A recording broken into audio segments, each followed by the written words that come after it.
Please remain seated and come to order. Department 24 is back in session. Thank you, folks. For scheduling purposes, we'll be taking lunch at noon, and the doors will open back up at 1 o'clock. And we'll try to get promptly started at 1:15. We're back in session. Let the record reflect all councils present, as well as Mr. DeAngelo. The people are present as well. Proceed, I believe. Can I have the representative from Contra Costa County come forward and please state your name for the record?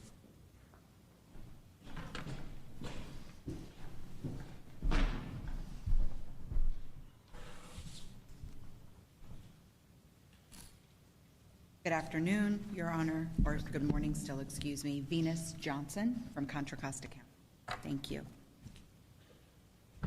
Your Honor, I will be proceeding first with the factual basis for count 23. On or about October 7th of 1978, in the city of Concord and the county of Contra Costa, Jane Doe number 10 and her husband, John Doe number 9, went to bed at approximately 11:30 p.m. John Doe 9 recalled being awoken by a sound and seeing a male standing at the foot of his bed. That male was the defendant, Joseph DeAngelo. DeAngelo was holding a flashlight in his left hand and pointing a revolver at John Doe number 9, which was held in his right. The defendant then said, quote, "I just want food and money, that's all. I'll kill you if you don't do what I say." Jane Doe number 10 woke up at this point, and the defendant told her husband to turn over and put his hands behind his back. He then threw several shoestrings at Jane Doe and told her to tie up her husband. She wasn't moving fast enough for his liking, so the defendant took over and finished the job. The defendant then went into their closet and retrieved more shoestrings from the shoes that he found. He then used those shoestrings to tie up Jane Doe's hands and her feet while pointing a knife at her throat and saying, quote, "I'll kill you if you don't do everything I say." He then told Jane Doe and her husband to remain lying face down and stated, quote, "If you see me, I'll have to kill you." The defendant then began going through dresser drawers, jewelry boxes, and their respective wallet and purse. He continued to rummage through the house for another half hour, returning to the bedroom. He had taken dishes from the kitchen and placed those dishes on top of both of their backs as they lie face down in the bed. He left the room again and continued to rummage through the house. He returned back to the bedroom and cut the shoestring around Jane Doe number 10's feet. He told her to stand up and said, quote, "Don't you look at me or I'll cut your fucking head off." He then had her walk in front of him while holding the knife at her left side, at the left side of her throat, and continued to threaten her that if she did not do what he said, that he would kill her and everyone in the house, which included their baby boy who was asleep in another room. He then walked her to the family room where he blindfolded her and told her to lie face down. He returned to the bedroom to place more dishes on her husband's body and told him, quote, "If these dishes fall, I'll kill everyone in the house." The defendant unlawfully kidnapped and forced Jane Doe at knife point out of her bedroom and into the family room with the intent to commit robbery within the meaning of Penal Code Section 209 and used a knife to do so. With her arms still tied behind her back and her husband still bound by his hands and his feet, lying face down in their bedroom with dishes stacked on top of his body, the defendant's decision to move her was more than merely incidental, as it substantially increased the risk of harm to her above and beyond the crime of robbery itself. This movement fundamentally changed her environment and moved her out of the sight of her husband and into a completely different part of the house and increased the possibility of further crimes being committed against her. Once in the family room, the defendant told the victim, and again, pardon my language, Your Honor, I'm reading direct quotes, quote, "If you don't give me a good fuck, I'll kill everyone," end quote. He then cut her nightgown in several places with a knife and proceeded to rape her, penetrating her vagina and her anus with his penis. He then forced her to orally copulate him by threatening to cut her baby boy's ear off and bringing it to her if she resisted. The defendant then continued to rummage through the house, continued to check on John Doe, husband, threatening that he would kill everyone in the house if he moved. He continued to tell both Jane Doe and her husband that he wanted gold and silver. He continued rummaging through the house for some time until he finally left and never returned. Numerous pieces of jewelry and money were taken that night. The defendant was described as wearing a face mask with the eyes and the mouth cut out and brushed suede gloves. Thank you. Defense wish to be heard to count 23. Mr. DeAngelo, regarding count 23, the charge of offense of kidnapping with intent to commit robbery of Jane Doe 10, having occurred on November 7th, 1978 in the county of Contra Costa, a violation of Penal Code Section 209. How do you plead? Guilty. There's also an allegation that you personally used a firearm in the course of that robbery, a violation of Penal Code Section 12022.5 of the Penal Code. Do you admit or deny that enhancement? I admit. There's also an allegation that you personally used a knife in the course of that robbery, violation of Penal Code Section 12022. Do you admit or deny that, sir?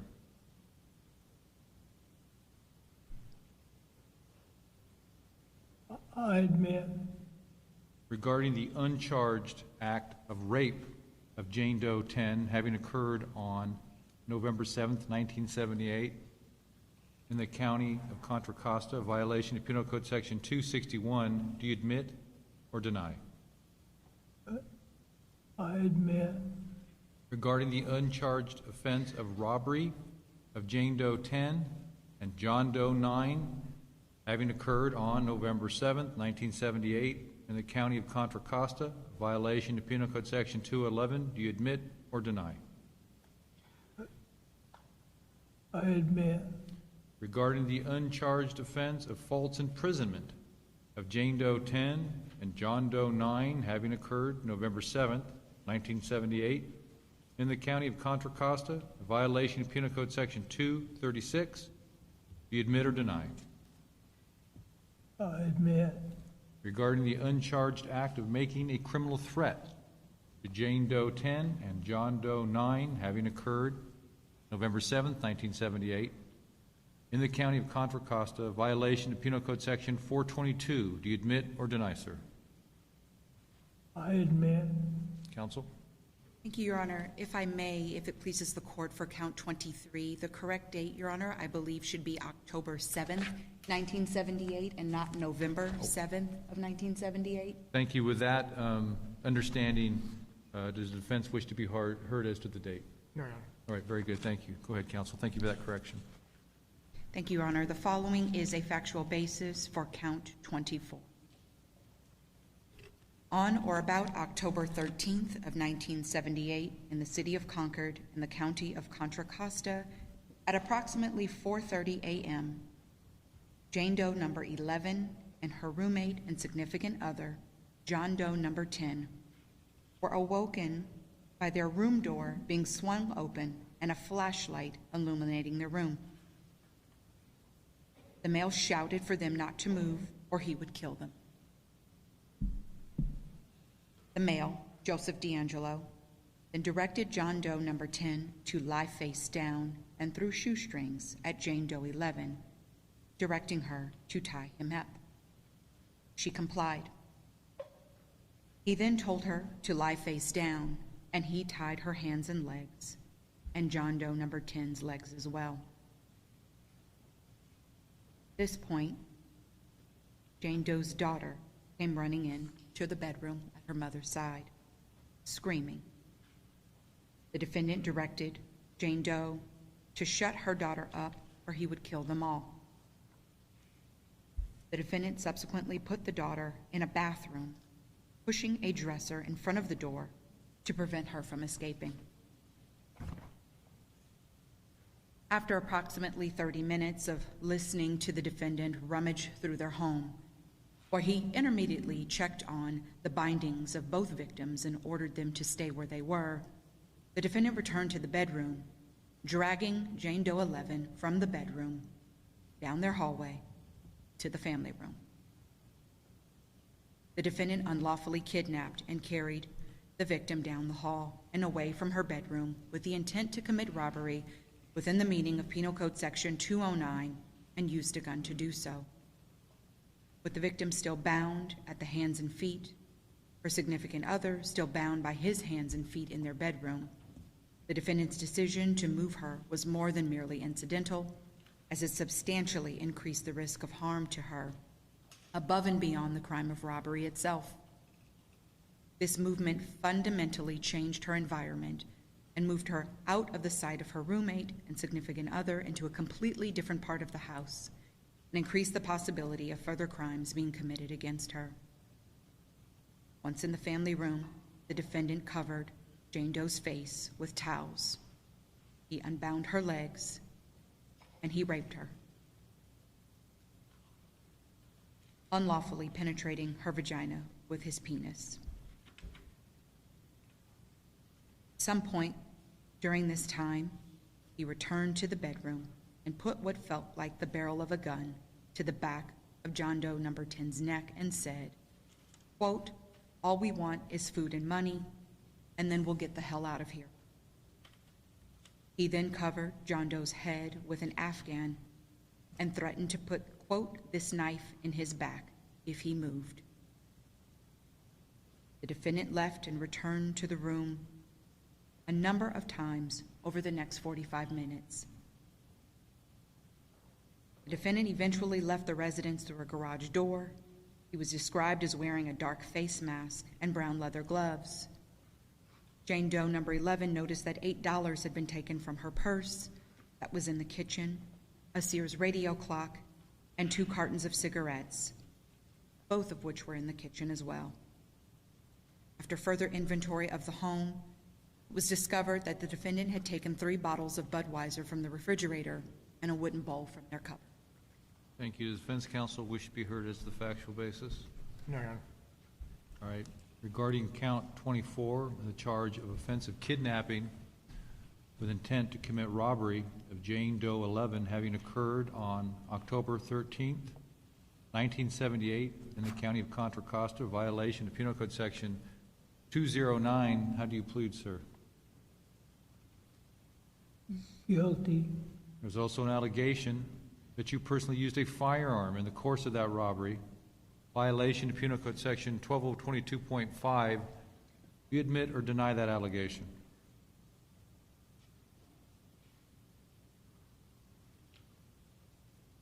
I admit.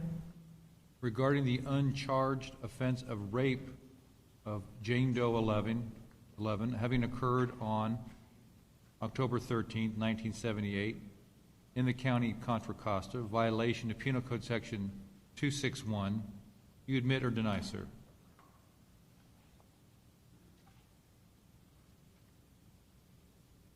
I admit. Regarding the uncharged offense of robbery of Jane Doe 11 and John Doe 10 having occurred October 13th, 1978 in the county of Contra Costa, violation of Penal Code Section 211, do you admit or deny? I admit. Regarding the uncharged offense of false imprisonment of Jane Doe 11 and John Doe 10 having occurred October 13th, 1978 in the county of Contra Costa, violation of Penal Code Section 236, do you admit or deny? I admit. And regarding the uncharged offense of making a criminal threat, Jane Doe 10 and John Doe 9 having occurred October 13th, 1978, and strike that, Jane Doe 11 and John Doe 10 having occurred on October 13th in Contra Costa County, a violation of Penal Code Section 422. Do you admit or deny? I admit. Thank you, counsel. Thank you, Your Honor. The following is a factual basis for count 25. On or about October 28th of 1978, Jane Doe number 12 and her husband, John Doe number 11, were in their bedroom asleep when she was awoken by the defendant, standing in her bedroom shining a small pin-like flashlight in her face. He instructed her not to say a thing or he would kill her. He then instructed her to wake up her husband. She did as she was told and was given 2 pieces of rope from the defendant to tie her husband's hand behind his back. Joseph DeAngelo then tied her husband's feet, her hands behind her back, and then tied her feet together as well. They were both left face down on the bed. The defendant then asked both of them several times where the money was. Jane Doe number 12 told him that she had about $50 in her purse and directed him to some coins in a closet. The defendant responded several times that he would need more than that. The defendant then went through the house for about 15 minutes and repeatedly told them not to move or he would kill them. The defendant then went to the bedroom and cut Jane Doe 12's legs free and whispered to her, quote, "Get out of bed. I want you away from him so you can't untie him." She managed to get out of the bed, and the defendant pushed her down the hall. They got to the kitchen, where he pushed her onto the floor, and she lay on her stomach.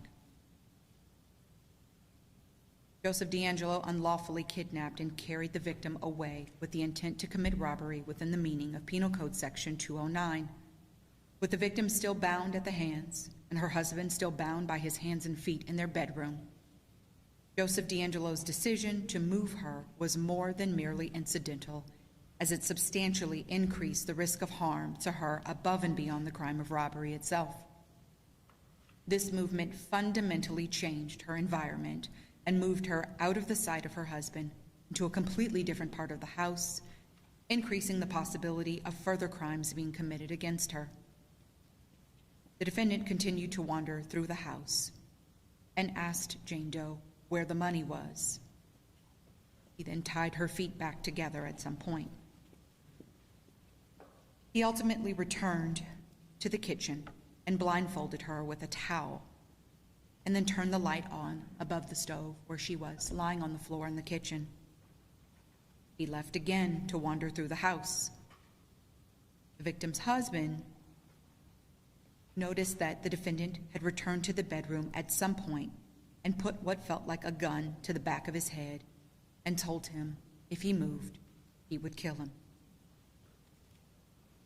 The defendant then returned to the kitchen and pushed what felt like the blade of a knife against Jane Doe's throat and threatened that if she made a move, he would kill her.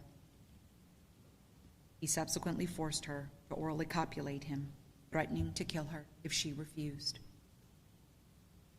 During the course of the robbery, the defendant also unlawfully and without consent penetrated the victim's vagina with his penis, raping her as she lay on the kitchen floor. He then forced her to orally copulate him again, threatening again to kill her. He ejaculated into her mouth and on the side of her face. Continued wandering through the house and made his way back into the kitchen, where he again raped the victim a second time as she lay on the kitchen floor.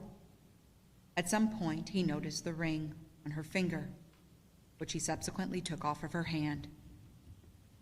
He eventually left, where the victim warned him that she was expecting a car service to pick her up early that morning, and the car would be there any minute.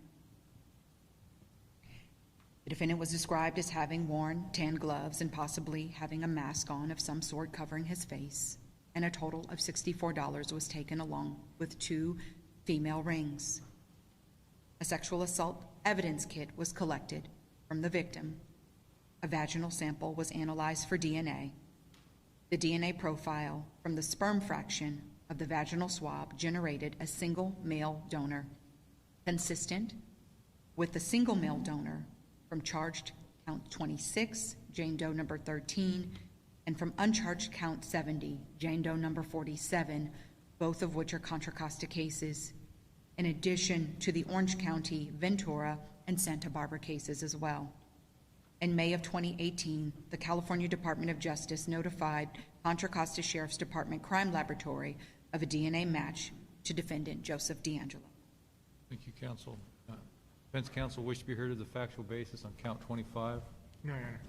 Thank you. Regarding count 25, the charge of offense of kidnapping with intent to commit robbery of Jane Doe 12, having occurred on October 28, 1978, in the county of Contra Costa, violation to Penal Code Section 209.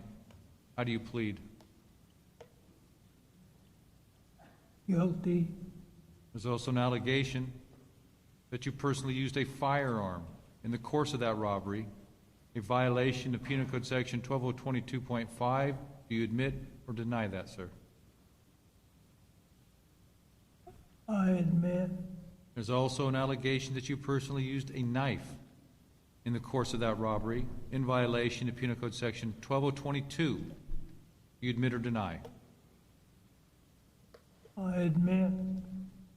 Regarding the uncharged offense of rape of Jane Doe 12, having occurred on October 28, 1978, in the county of Contra Costa, a violation of Penal Code Section 261. Do you admit or deny?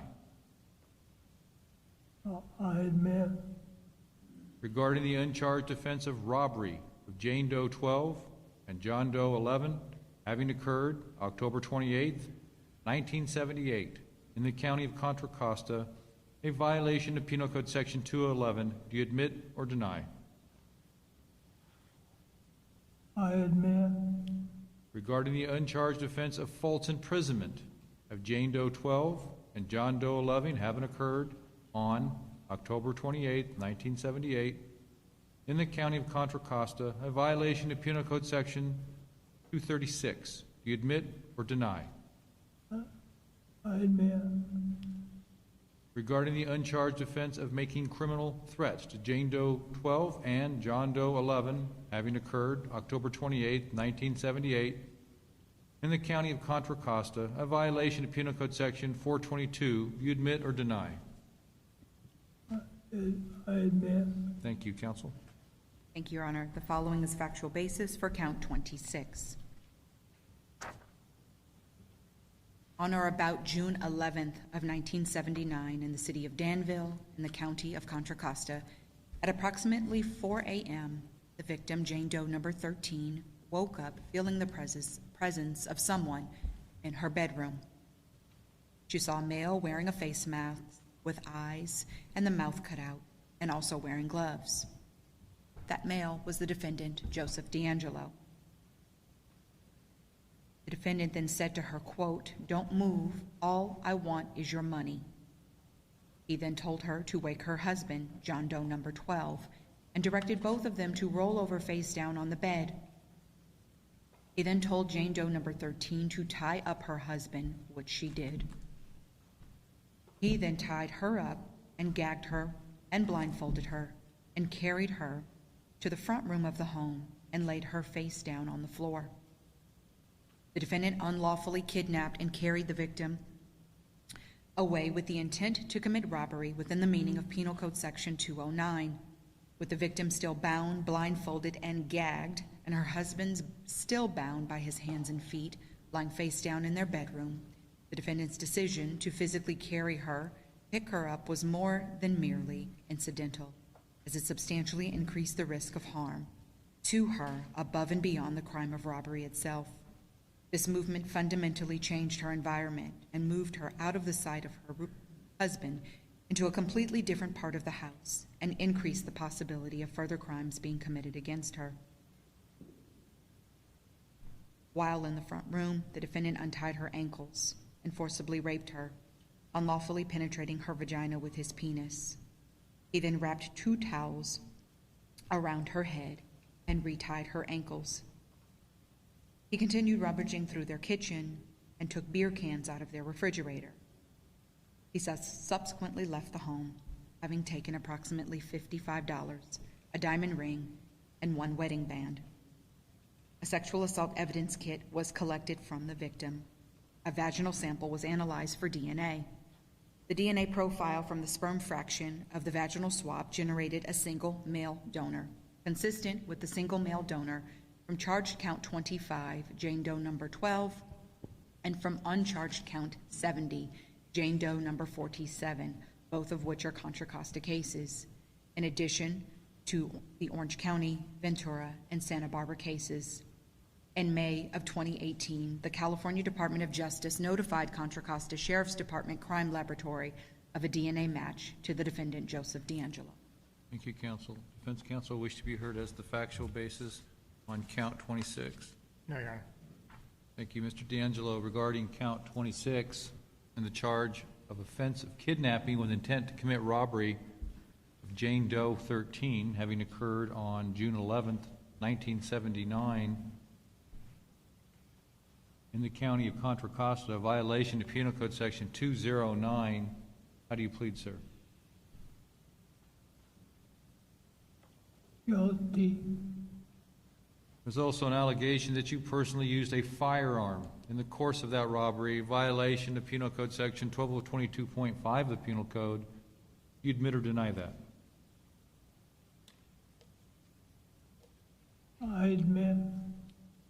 Regarding the uncharged offense of rape of Jane Doe 13, having occurred on June 11th, 1979, in the county of Contra Costa, a violation of Penal Code Section 261, do you admit or deny? I admit. Regarding the uncharged offense of robbery of Jane Doe 13 and John Doe 12, having occurred June 11th, 1979, in the county of Contra Costa, a violation of Penal Code Section 211, do you admit or deny?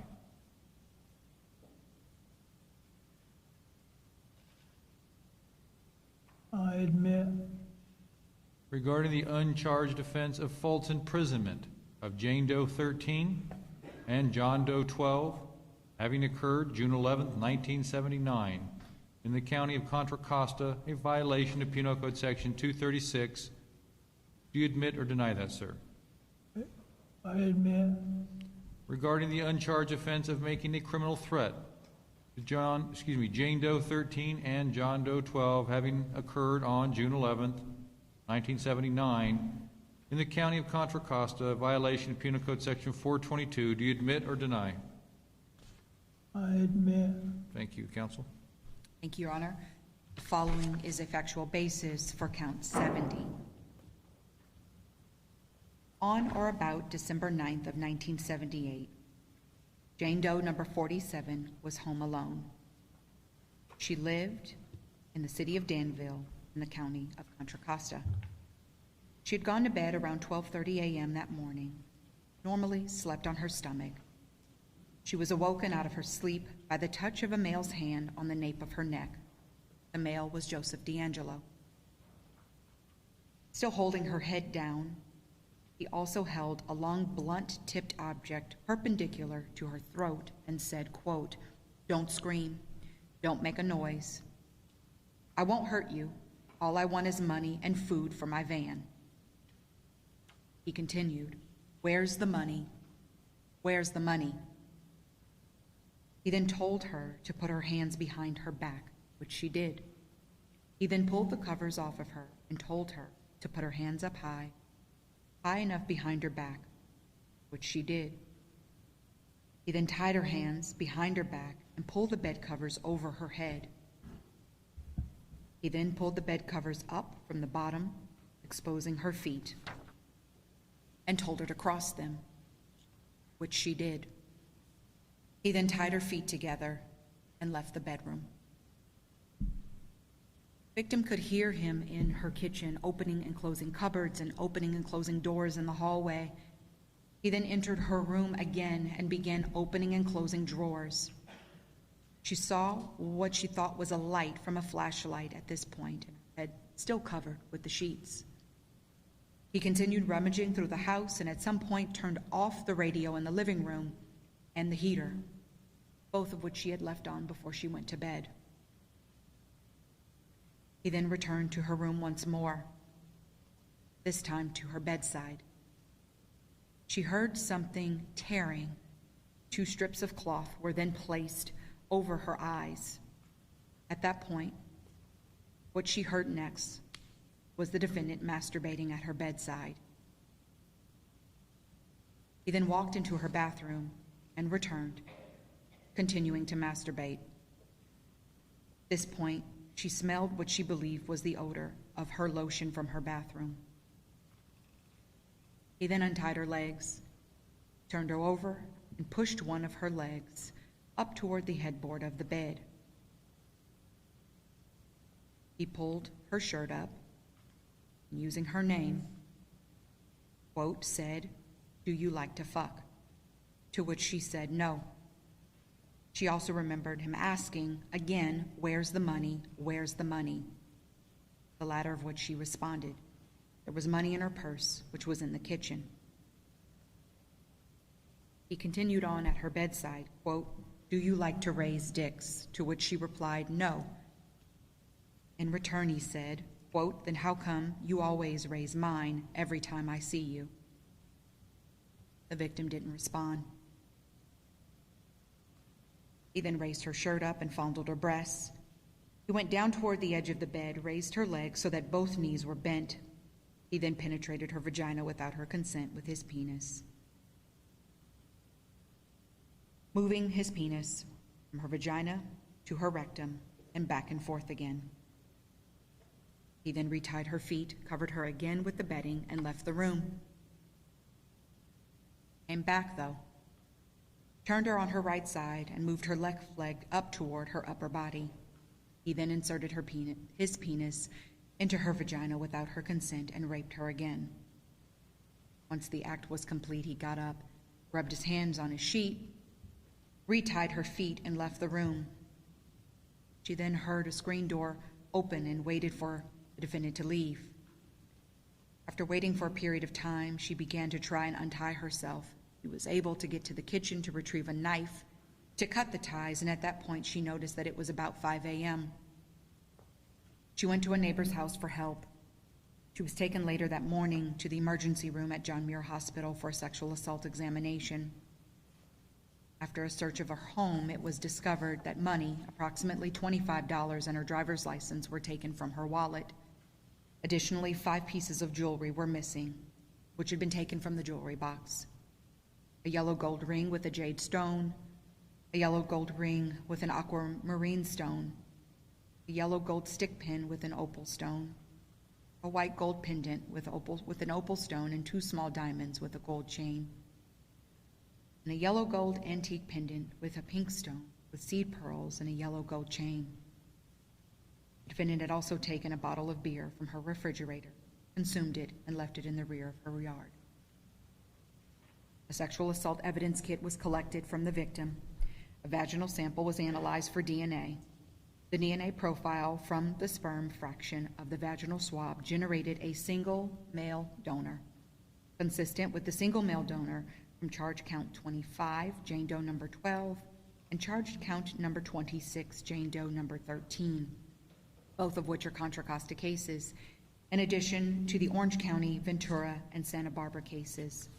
In May of 2018, the California Department of Justice notified Contra Costa Sheriff's Department Crime Laboratory of a DNA match to the defendant, Joseph DeAngelo.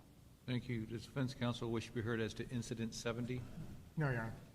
All right, Mr. DeAngelo, regarding the uncharged offense of rape of Jane Doe 47 having occurred on December 9th, 1978, in the county of Contra Costa, a violation of Penal Code Section 261, do you admit or deny that, sir? I admit. regarding the uncharged offense of false imprisonment of Jane Doe, 47, having occurred on December 9th, 1978, in the county of Contra Costa, a violation of Penal Code Section 236. Do you admit or deny that?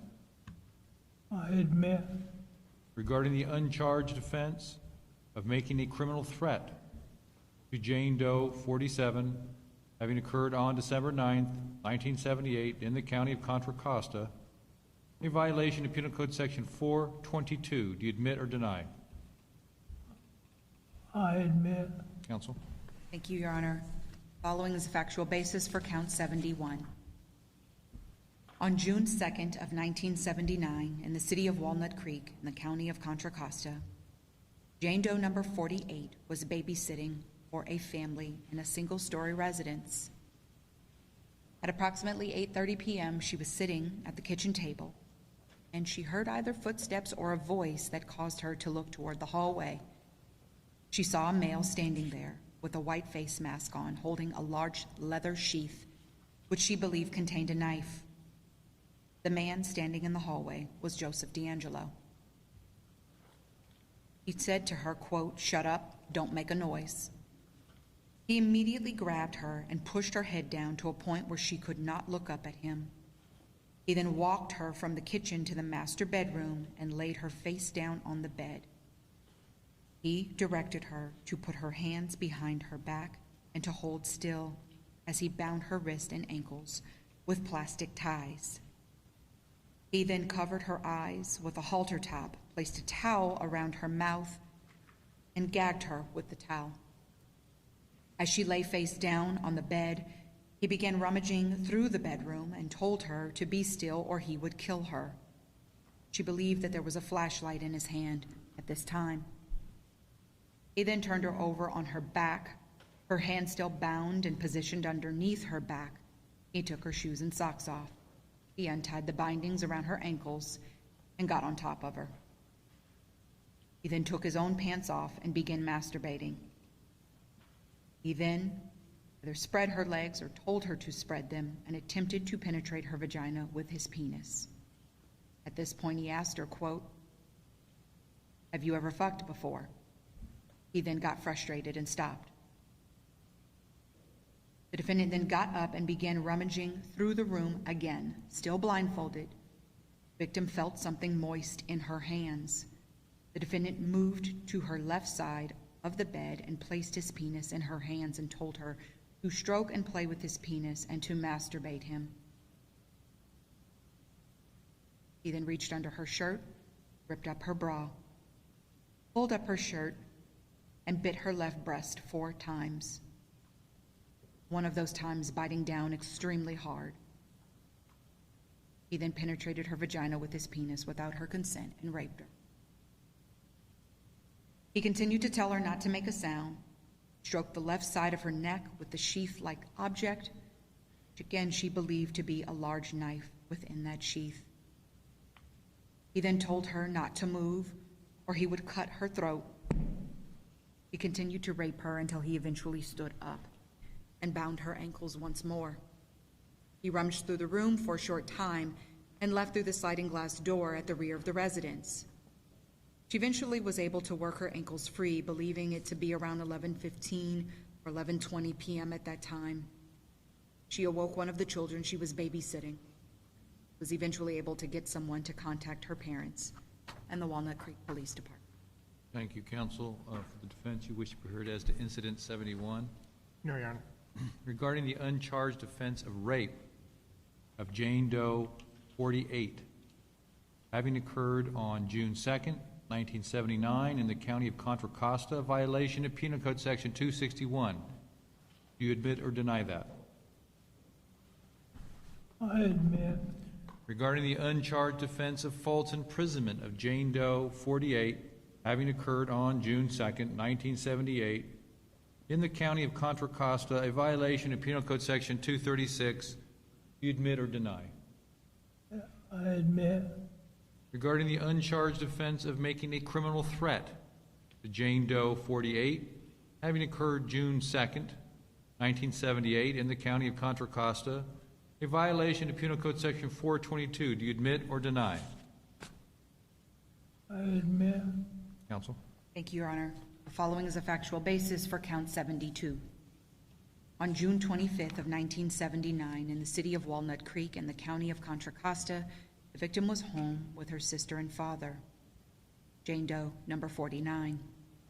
She and her sister went to bed at around 9:30 or 10 o'clock p.m., and her father had gone to bed a little later, around 11, all in their own respective bedrooms. It was customary for everyone to sleep with their bedroom doors closed. The victim indicated that she did sleep with her window open that evening. She wore a full-length nightgown to bed and cotton underwear. At some point in the middle of the night, a man jumped on her back. She was asleep in her bed. He put his hand over her mouth and said, quote, "Don't say a word. I'm not going to kill you. All I'm looking for is money. All I want is money." She could feel the sharp point of the knife being put to the side of her neck. He pulled her comforter back and told her to place her hands behind her back. She complied. She could feel her hands being tied tightly with some type of twine or rope. He then got off of her bed and covered her entire body, including her head, with the comforter. At some point during the sequence of events, her feet were tied together as well. At this point, she turned to see the male, Joseph DeAngelo, the defendant, in her bedroom. She observed his clothing and could see that he had a light-colored mask over his head. At that point, she was left alone for a few minutes as he rummaged through her bedroom. She was threatened again not to say a word. He then returned to her bed after about 5 minutes with a piece of cloth material and forced it into her mouth, and then tied a bra around her head and also obtained a pair of underwear from her underwear drawer and tied those behind her head. She was not blindfolded at this point. The defendant commanded her to keep her head down and not to look at him. He continued to say that he was looking for money, and at this point, she saw what she believed to be a flashlight after seeing momentary flashes of light in her room. He then found a table lamp in the room and turned it on and continued to rummage around her room and said, calling her out by name, "Just do what I want and I won't hurt you." She then heard what sounded like someone applying baby lotion or hand lotion either to their hands or some portion of their body.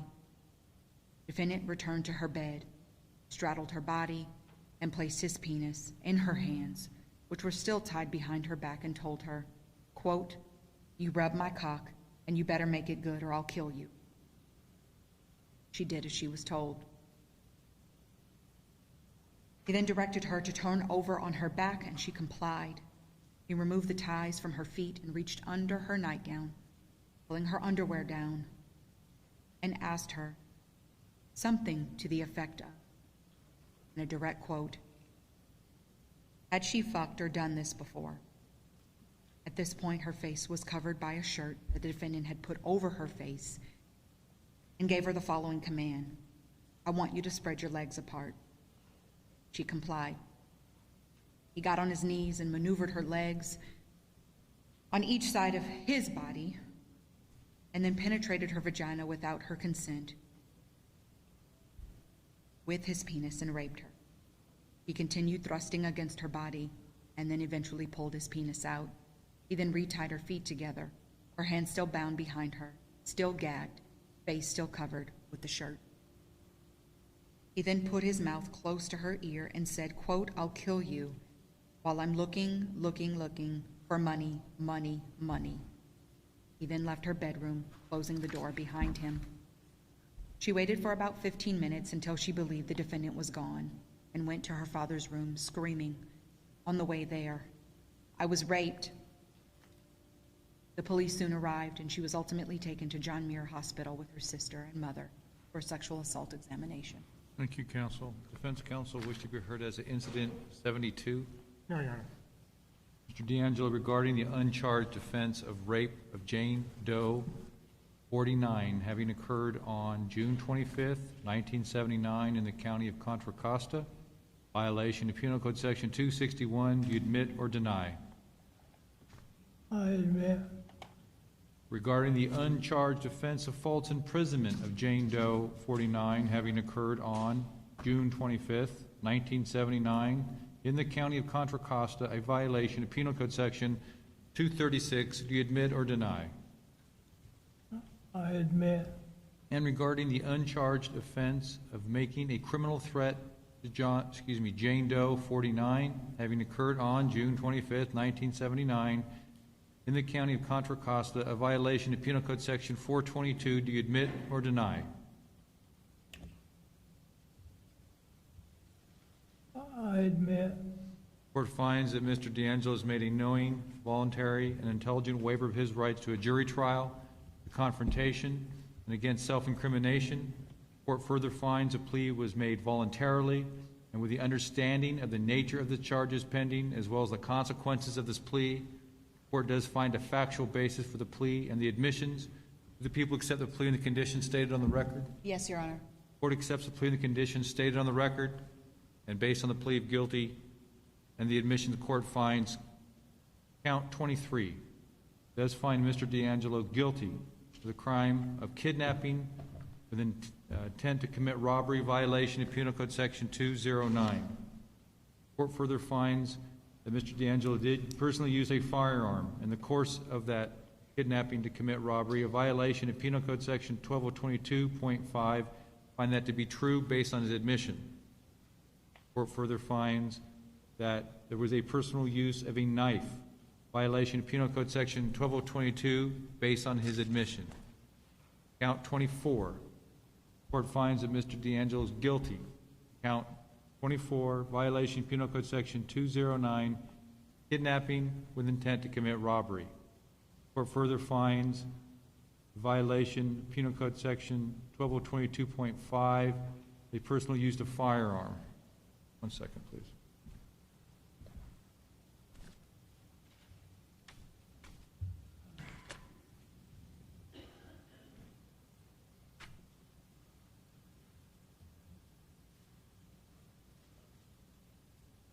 As to alleged count 25, the court finds Mr. DeAngelo guilty, violation of Penal Code Section 209, kidnapping with intent to commit robbery. The court also finds violation that he did personally use a firearm in violation of Penal Code Section 12022.5 to be true based on his admission. The court further finds a personal use of a knife, violation of Penal Code Section 12022, find that to be true based on his admission. Count 26, court finds Mr. DeAngelo guilty, violation Penal Code Section 209, kidnapping with intent to commit robbery. Also finds that Mr. DeAngelo did use a firearm or personal use of a firearm in violation of Penal Code Section 1222.5. Find that to be true based on his admission. The people waive referral of this matter to Probation Department for a formal report pursuant to Penal Code Section 1203, Paren B, Paren 4, and in its place request a 1203C report. We do, Your Honor. Did the defense likewise waive? Yes, Your Honor. Anything else from either counsel? No, Your Honor. All right, thank you. We're going to take our lunch recess, and we'll proceed with Orange County when we come back. Thank you. We're in recess.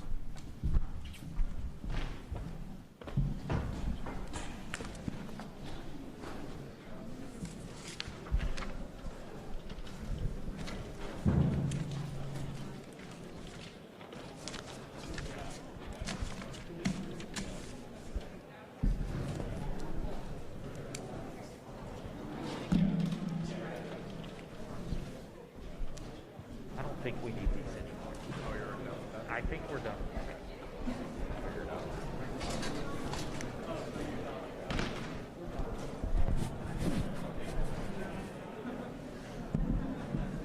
All right, everybody, the courtroom is closed right now for lunch. From 12 to 1, we will open back up again at 1 o'clock to process everybody back through security. So try to be back here by 1 o'clock to get through security, and then court will resume at 1:30. Okay?